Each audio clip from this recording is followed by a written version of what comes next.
Hi guys, welcome back to the practical DOM series. आज एक बहुत ही बढ़िया क्वेश्चन करते हैं। ठीक है, चलिए। तो आपको ये क्वेश्चन है कि that make a loading animation using the above 5 balls and JS. तो बेसिकली ये एक लोडिंग की एनिमेशन है। ठीक है, आपको इस चीज़ को इम्प्लीमेंट करना है through JS, through pure JavaScript. ठीक है, तो देखते हैं इस चीज़ को हम कैसे कर सकते हैं। ठीक है, चलिए इस चीज़ को हम मारते हैं कट और हम अपने आप से दोबारा इम्प्लीमेंट करेंगे। ठीक है यार, तो फिर मेरे सभी बॉल्स स्टैंड आउट हो गए। ठीक है, अभी मुझे सबसे बेसिक काम है, मुझे सभी बॉल्स को क्लिक करना पड़ेगा, मतलब सभी बॉल्स को एक्सेस करना पड़ेगा। ठीक है, तो फिर मैं क्या करता हूँ, ऑल बॉल्स लेके आता हूँ। ठीक है, so my first task is going to be I need to access all of the balls and I will be accessing all balls through the query selector all, right? Through query selector all, and it's going to be dot ball. Great. So by this I have accessed all of the balls, right?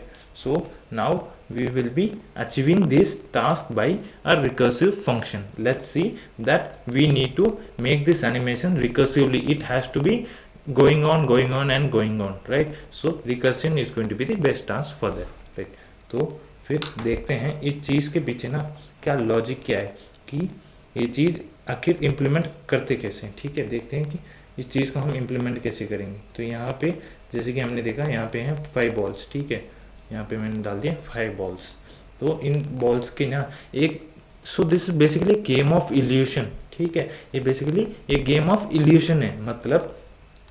मतलब कि जब मैं एक element को दिखा देता हूँ, right, तो एक एलिमेंट को डिस्प्ले कराता हूँ। मान लेता हूँ ये है मेरी 0, A1, A2, A3, A4।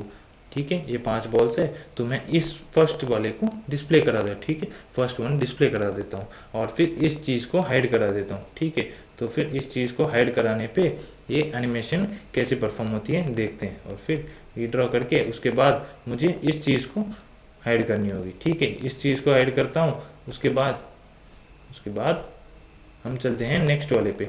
तो फिर उसको हाइड करता हूँ, उसके बाद नेक्स्ट वाले पे पीछे वाले का डिस्प्ले हो जाता है और फिर नेक्स्ट हाइड होता है, पीछे वाले का डिस्प्ले रहता है।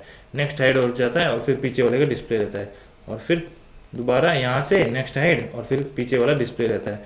ये हाइड करूँगा, पीछे वाला डिस्प्ले में रहेगा। ठीक है, तो ये काम रहेगा हमारा करने का।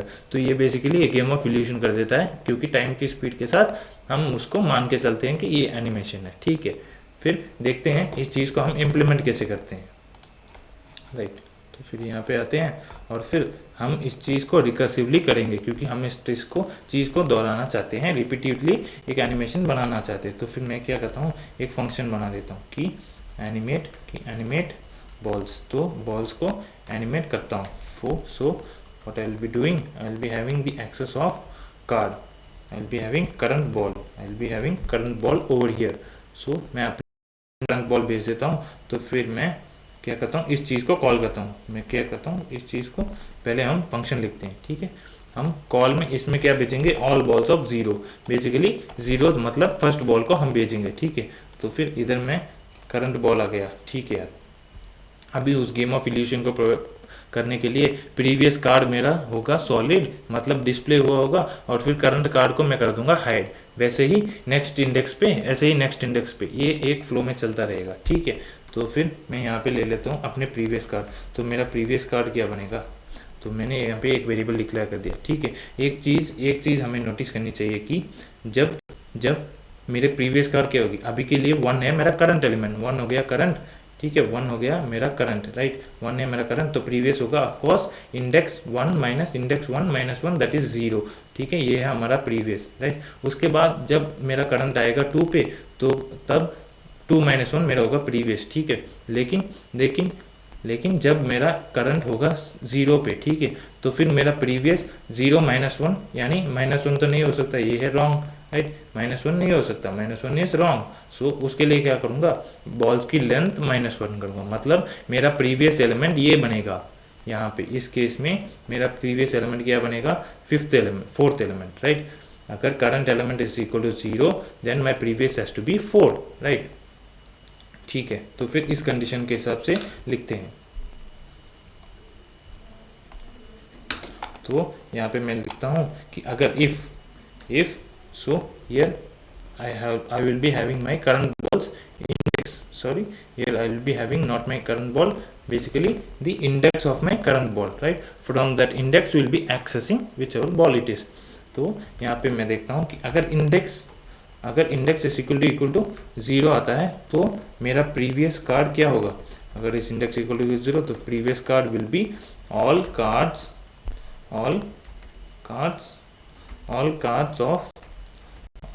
cards dot length -1. So the end ball is going to be my previous card, and else if that's not the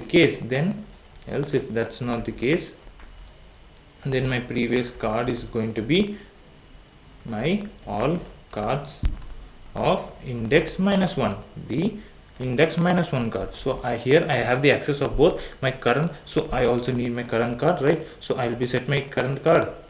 So my current card is current ball, sorry, it's going to be my current ball. So current ball, so let me have it here as well. Current ball, it's going to be previous ball, and here I will be having current ball. So my current ball is going to be my all cards of index. Great. So here I will be having my all cards of index. So to perform the game of illusion, what I will be doing, तो उसके लिए मुझे उसको hide करना पड़ेगा. Current वाले को display कर दो, करंट वाले को हाइड कर दो, और फिर प्रीवियस वाले बॉल को डिस्प्ले करा दो. ठीक है, तो फिर मैं क्या करता हूँ, करंट बॉल डॉट स्टाइल की ऑब्जेक्ट के थ्रू ओपेसिटी नाम का एक प्रॉपर्टी होता है. ठीक है, ओपेसिटी क्या करता है, आपकी एलिमेंट की जो व्यू है ना, उसको लाइट कर देता है. ठीक है, अगर मैं मानता हूँ उसकी वैल्यू है 0 तो कम्प्लीटली हाइड कर देगा. अगर उसकी वैल्यू होती है 1 तो कम्प्लीटली दिखाएगा. आप बीच में 0.1, 0.6 या फिर 3, आपकी जितनी लाइटनेस चाहिए आप उस हिसाब से एडजस्ट करके कर सकते हो. ठीक है, और फिर दूसरी होगी मेरी प्रीवियस बॉल के ऊपर प्रीवियस बॉल को मुझे फुल्ली डिस्प्ले कराना है. ठीक है, तो फिर मैं क्या करूँगा, फुल्ली डिस्प्ले कराने के लिए ओपेसिटी होगी 1, right. Opacity will be my previous balls opacity will be 1. Great, तो इससे हमारा काम हो गया. अभी हमें सिर्फ ये रिकर्सिवली कॉल करना होगा. रिकर्सिवली कॉल कैसे करेंगे, एनिमेट बॉल्स कॉल करके एनिमेट बॉल्स में इंडेक्स +1 कर देंगे. ठीक है, लेकिन इसमें एक इशू क्या है, ये रिकर्सिवली चलता रहेगा, वो बात तो सही है, लेकिन एक पॉइंट आएगी जहाँ पे हमारी स्टैक मेमोरी फुल हो जाएगी. ठीक है, हमारी जो स्टैक है वो फुल हो जाएगी.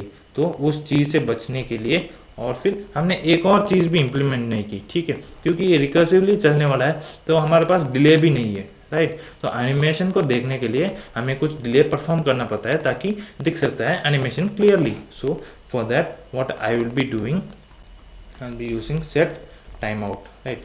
Set timeout is a function provided by browser. So here I will be attaching my callback function, and I want a delay of, let's say, 200 seconds, right. And I will be passing my call over here, right. So after every 200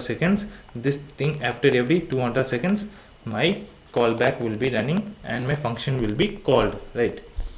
So अभी हम इस चीज़ को call करके देखते हैं. ठीक है, animate balls को कॉल करके देखते हैं. एनिमेट बॉल्स में मेरा 0th इंडेक्स पास कर दूंगा, राइट. ठीक है, अभी रिलोड करते हैं. अच्छा, कुछ एरर आ रहा है, देखते हैं एक बारी कि क्या प्रॉब्लम हो गई है. यहाँ पे आता हूँ कंसोल पे और कहता है all cards is not defined. ठीक है, देखता हूँ ऑल बॉल्स. अच्छा, right. So this is all balls and not all cards. Control V. So all balls, it's all balls. Great.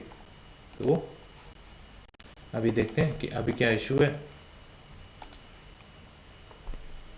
ठीक है, वो एक चीज़ हमने देखी, एक और प्रॉब्लम है. ठीक है, एक और प्रॉब्लम है कि हमारी एनिमेशन तो चली, ठीक है, हमारे एनिमेशन ने काम तो किया, लेकिन कहाँ से, सिर्फ इतने पोर्शन पे सिर्फ एक बार ही करा. क्यों, क्योंकि इंडेक्स आउट ऑफ बाउंड्स हो जा रहा है. ठीक है, इंडेक्स देखिए यहाँ पे क्या है, cannot read properties of undefined, मतलब इंडेक्स के बाहर जाने के बाद वो कुछ वैल्यू को एक्सेस कर रहा है जो कि है अनडिफाइंड, वैसा कुछ होता ही नहीं है। ठीक है, जो कि मतलब जो हमारी ऑल बॉल्स की जो नोड लिस्ट होगी उसमें सिर्फ 4 बॉल्स है। ठीक है, उसमें सिर्फ 4 बॉल्स है, लेकिन हमारी इंडेक्स क्योंकि हम +1 करते रहते हैं तो फिर एक पॉइंट आएगी कि 5th इंडेक्स पे आएगी, तो फिफ्थ इंडेक्स को एक्सेस करने पे अनडिफाइंड आता है। ठीक है, 5th इंडेक्स को एक्सेस करने पे अनडिफाइंड आता है कि ऐसी कोई चीज़ तो है ही नहीं, फिर अनडिफाइंड पे आप स्टाइल नाम की ऑब्जेक्ट कैसे लगा सकते हो।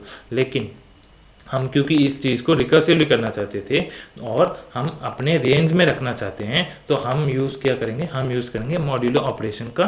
ठीक है, हम मॉड्यूलो ऑपरेशन को यूज़ करेंगे कि हमारी बॉल्स हमारे इंडेक्स की रेंज में रहे। ठीक है, तो फिर मैं 5 को, तो अगर अगर इंडेक्स 5 भी आ जाता है तो 5 मॉड्यूलो 5 करेंगे तो वो हो जाएगा 0। ठीक है, तो फिर वो एक लूप में दोबारा से दोबारा स्टार्ट होगा, तो 5 से 0 आ जाएगा, 0 से फिर वापस चल के जब वापस 5 आएगा तो वापस सर्कल हो जाएगा। ठीक है, इसलिए हमें क्या यूज़ करना पड़ेगा, यहाँ पे हमें मॉड्यूलो ऑपरेटर यूज़ करना पड़ेगा। तो मैं इनिशियली यूज़ कर देता हूँ index equal to index modulo all balls dot length, right, all balls dot length. ठीक है, अभी हमारा एनिमेशन परफेक्टली काम कर रहा है। एक बारी हम दोबारा डिस्कस करते हैं कि इशू क्या हो रही थी, क्या क्या चीज़ें, क्या क्या फैक्टर्स थे देखने के लिए। एक था हमारा मॉड्यूलो की इंडेक्सिंग के लिए, this is for indexing, we have applied the modulo operation for the indexing purpose so that our function runs recursively, right?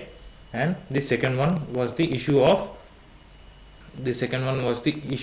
stack memory full, stack memory full, and the third one was the issue of delay, which both of these are handled by the set timeout function, which is provided by the browser. So let's talk why has the problem been, why the stack doesn't get full even after set timeout, since we know that. So let's talk about delay first. So we know delay is being achieved by set timeout basically provides a delay of a minimum delay of whatever time we mentioned, right? So we achieve the delay by that. But what's the problem with stack full, right? Why a stack isn't getting full? So the reason is that when we have a JavaScript stack and we have our callback queue and our event loop and our browser API, right? This is going to be our API, right? Node or browser API. In this case, it's going to be browser API. This is JavaScript stack, right? Here we have a stack. So whenever our function enters, let's say the function was animate balls, right? So our animate balls enters, since we have a set timeout, so the basic function will be running, and the next thing which will be happening is that we will again be calling the initial call of 0 would be occurred, right? But the second thing is that we have attached a callback of set timeout, right? So callback of set timeout, so set timeout callback within which we have our function of call, we have our calling function of animate balls, right? So whenever a set timeout comes within the JavaScript stack, right, it identifies that it is an asynchronous callback, right? Callback is going to be async. So what a browser does is that it removes from its original JavaScript stack and then replaces the callback within the browser's API, right? Within the browser's API place, right?